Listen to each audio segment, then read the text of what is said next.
편히 주무셨습니까? 시편 23편으로 오늘 새벽 기도를 하나님께 올려드리도록 하겠습니다. 여호와는 나의 목자시니 내가 부족함이 없으리로다. 그가 나를 푸른 초장으로 누이시고 쉴만한 물가로 인도하신도다. 내 영혼을 소생시키시고 자기 이름을 위하여 의의 길로 인도하시는도다. 내가 사망의 음침한 골짜기로 다닐지라도 해를 두려워하지 않을 것은 주께서 나와 함께 하심이라. 주의 지팡이와 막대기가 나를 안위하시나이다. 주께서 내 원수의 목전에서 내게 상을 베푸시고 기름으로 내 머리에 바르셨으니 내 잔이 넘치나이다. 나의 평생의 선하심과 인자하심이 정녕 나를 따르리니 내가 여호와의 집에 영원히 거하리로다. 아멘. 찬송가 497장 찬양하도록 하겠습니다.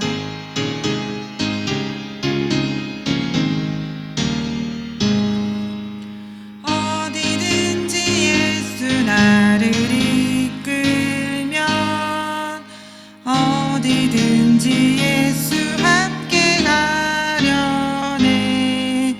예수 함께하니 가면 나 걷고 항상 예수 함께 가면 겁 없네.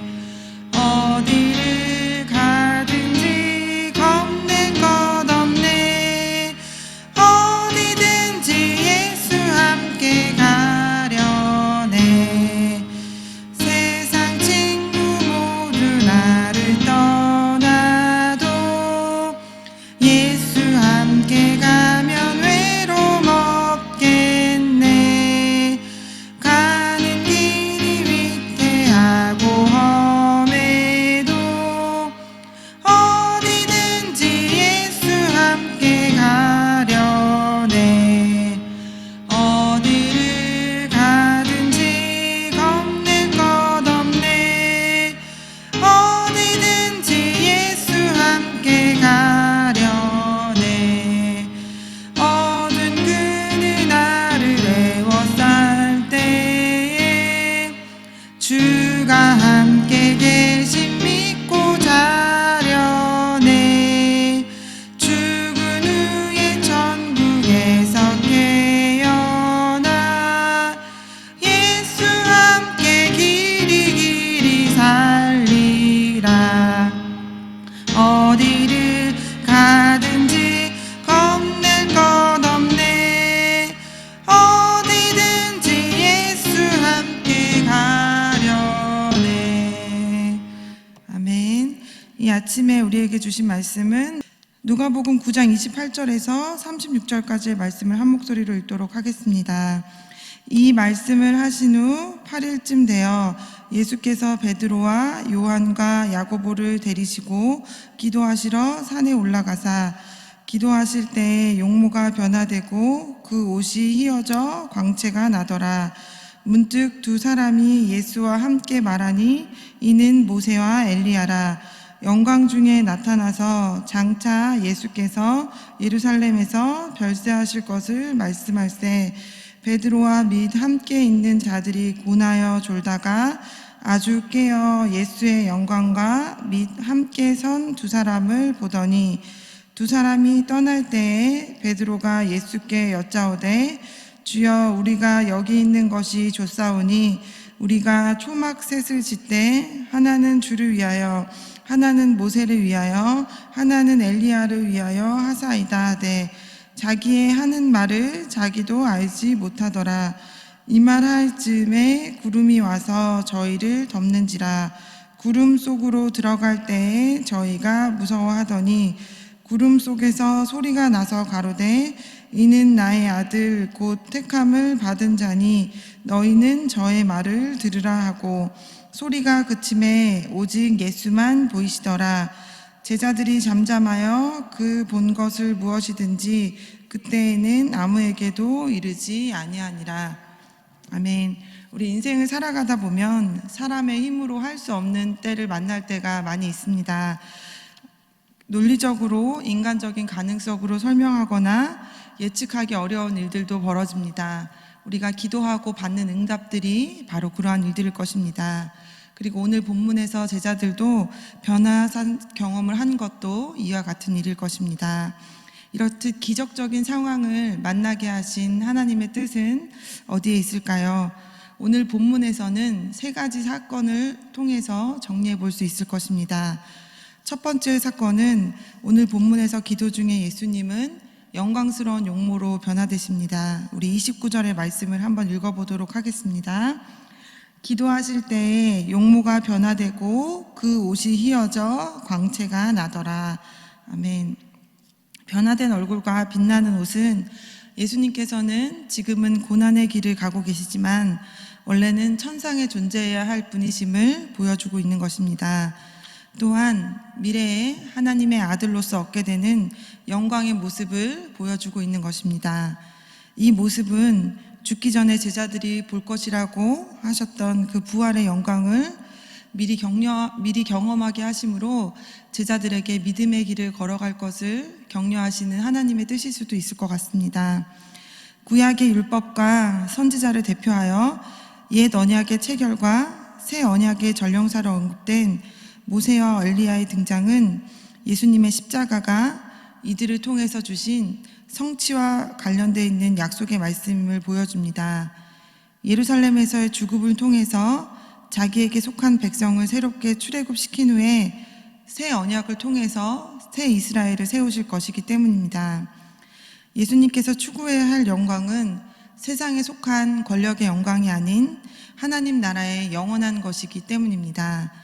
두 번째 사건은 베드로는 깊이 졸다가 갑작스럽게 눈앞에서 전개된 예수님의 변모와 모세와 엘리야의 등장을 경험해서 자기도 모르게 횡설수설하는 사건을 보여줍니다. 예수님의 변화된 분위기에 압도되어서 의미도 모른 채 예수님과 엘리야와 모세를 위해서 초막을 짓겠다고 베드로가 이야기합니다. 하나님은 하나님의 아들인 갈보리산 십자가를 격려하는데 베드로는 다시 한번 예수님을 영광스럽게 변화된 그 변화산에 묶어두려고 하는 모습을 보여줍니다. 제자로 사는 우리의 삶은 고난의 그리스도를 따라 사는 삶이 벅차기도 하고 생활의 짐이 무겁게 짓누를 때마다 예배당에 나와 평온하게 예배하고 기도하는 그 기도회에만 머물고 싶어질 때가 많이 있습니다. 그렇지만 예수님은 우리에게 그만 세상으로 내려가자 우리에게 할 일이 있다고 이야기하십니다. 제자는 산 아래로 내려가 날마다 십자가를 지고 예수님을 따르는 길을 걸어야 할 것입니다. 하나님의 뜻을 이루기 위해 우리의 개인적인 고난을 통해 하나님의 구원이 이루어지는데 우리가 제물이 되고 한 알의 밀알로 썩어지는 것이 우리가 저 세상에 내려가서 해야 되는 일이자 우리를 이 땅에 보내주신 하나님의 뜻이기 때문입니다. 예수님이 보신 모세와 엘리야 그리고 하늘의 영광은 십자가 고난 이후에 예수님이 말씀하신 하늘의 영광이면서 예수님과 그 길을 따르는 제자들과 오늘날 우리에게 보여주시는 장차 있을 그날에 대한 영광스러운 모습이기 때문입니다.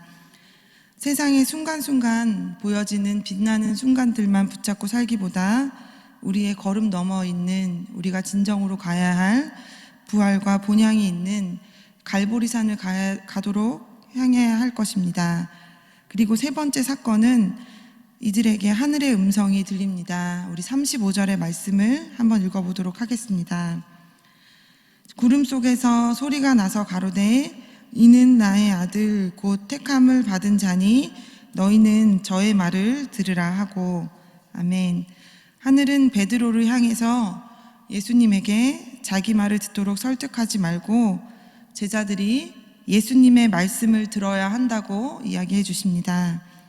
이 땅에서 팔레스틴 땅에서 이스라엘과 유대인만을 위한 영광이 아니라 모든 시대, 모든 장소, 모든 인류를 위해 영광을 위해서 우리가 해야 할 일은 우리 예수님의 말씀을 듣는 것일 것입니다. 그분의 말씀대로 자기를 부인하고 자기 십자가를 지고 주님을 따라야 할 것입니다. 변모하신 영광의 주 예수님이 아닌 무기력하지만 십자가에 달려 돌아가실 예수님을 본받아야 할 것이기 때문입니다. 우리 어린아이들을 키우다 보면 아이들은 자꾸 우기고 고집을 피우고 자신의 말을 들어달라고 부모에게 떼를 쓰지만 어린이들이 보는 시야가 되게 좁고 그리고 당장 앞만 보기에 그 어린이들은 부모의 말을 따라야 되는 것입니다. 그것처럼 우리도 우리의 의견을 내세워서 주님께서 우리의 의견만을 들어주시기를 내세우기보다 하나님의 뜻만을 이루어지기를, 우리를 통해서 하나님의 뜻이 이루어지기를 우리를 하나님 앞에 드려야 되는 것입니다. 오늘 본문에서 나오는 예수님은 어떤 분이십니까? 우리 같이 읽어보도록 하겠습니다. 우리를 구원하시려는 하나님의 뜻을 이루시고자 이 땅에 오신 예수님은 단 한 번도 자신의 사명을 잊지 않고 그 길을 걸어가시는 분이십니다. 아멘. 예수님께서는 많은 기적들을 베푸셨습니다. 죽어가는 사람을 살리기도 하셨고 병든 사람을 고치기도 하셨고 작은 아이의 도시락을 통해서 수많은 사람을 먹이는 기적들을 하셨습니다.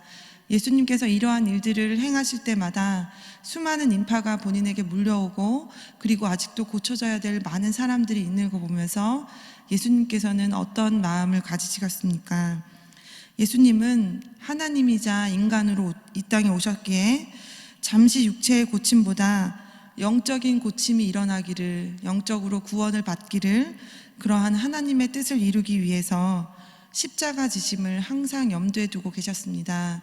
많은 사람의 환호와 본인에게 향하는 많은 기대보다 하나님의 뜻만 이루어지기를, 그리고 하나님이 나를 이곳에 왜 보내셨는지 하나님이 보내신 사명에 초점을 맞춘 인생을 사셨을 것입니다. 예수님은 이렇듯 자신이 걸어가야 할 길을 잃지 않으셨습니다. 고난이 겹치고 상황이 어렵고 힘들어도 하나님의 구원을 이루려 왔다는 자신의 사명을 한순간도 놓치지 않고 철저히 하나님의 계획, 하나님의 뜻대로 순종하여 마지막에 십자가에 달리실 때 다 이루셨다라는 말씀으로 하나님의 뜻을 완성하셨습니다. 오늘 우리에게 주시는 교훈은 무엇이겠습니까? 같이 읽겠습니다. 우리도 잠깐 있을 이 땅의 화려함이나 달콤함을 뒤로하고 하나님의 말씀과 예수님의 길을 나침반 삼아 걸어가야 합니다. 아멘. 예수님의 얼굴과 옷이 변화된 것을 본 베드로는 그것을 보고 좋다고 베드로에게 있는 사명을 저버리고 그냥 여기에 초막을 짓고 살자고 예수님에게 권합니다. 그렇지만 예수님께서는 베드로의 칭찬과 베드로의 권면보다 하나님께서 나를 이곳에 왜 보내셨는지 하나님의 뜻이 이루어지시는 하나님의 보내신 사명에 집중하셨습니다. 사명에 초점을 맞추어 사시면서 예수님께 향한 고난과 어려움의 일들을 지나가셨습니다. 로마서 말씀에도 그렇지만 생각건대 현재의 고난은 장차 우리에게 나타날 영광과 좋게 비교할 수 없도다. 로마서 8장 18절의 말씀입니다. 예수님처럼 우리도 하나님의 뜻에 순종하는 십자가의 길을 걸어가야 할 것입니다. 우리가 여기 나와 다 알지만 우리는 이미 이긴 싸움을 싸는 존재이고 쏜살같이 지나가고 마는 이 땅에서의 생이 끝나면 영원한 천국이 기다리고 있는 것을 알고 있습니다. 기다리고 있는 시간과 그 삶이 좋아야지 금방 지나가 버릴 이곳에서의 삶과 이 땅에 주어지는 것에 연연하여 살아가기보다 오히려 하늘나라 영광을 추구하고 살고 우리에게 주어진 십자가의 길, 제자의 길을 하루하루 묵묵히 살아가는 우리 귀한 성도님들 되시기를 축복합니다. 그리하여 우리에게 주어진 것이 정말 비교할 수 없는 하나님의 귀한 축복이고 영광인 것을 오늘도 기도하며 깨닫고 경험하는 놀라운 오늘 아침의 시간 되시기를 축복합니다. 기도하겠습니다. 주님, 주님과 동행하면서 거룩한 길로 행하여 진리이신 예수님을 붙잡고 길 잃지 않게 하여 주시기를 소망합니다. 주님이 우리에게 주신 사명을 깊이 묵상하여 하나님의 뜻만이 이루어지도록 기도하게 하여 주시옵소서. 우리에게 진 수많은 짐진 것들로 인해 걷기 어려워지고 힘들어질 때마다 주님 손 잡아주셔서 살아가고 걸어가는 은혜 주시고 날마다 주님의 뜻만 이루어지도록 우리의 죄되고 모난 모습들을 다듬어 주시기를 소망합니다. 주님의 피값으로 세워주신 시온성교회를 기억하여 주시사 복음을 전하는 구원의 방주로서의 사명을 잘 감당하게 하여 주시옵소서. 담임 목사님과 부교육자들에게 성령 충만함을 주셔서 맡겨진 사역을 잘 감당할 수 있도록 주님 은혜를 더하여 주시옵소서. 예수님의 이름으로 기도합니다. 아멘. 이제 주님의 말씀으로 축복합니다. 여호와는 내게 복을 주시고 너를 지켜주시기를 원하며 여호와는 그 얼굴로 내게 비추사 은혜 베푸시기를 원하며 여호와는 그 얼굴을 내게로 향하여 드사 평강 주시기를 원하노라. 아멘.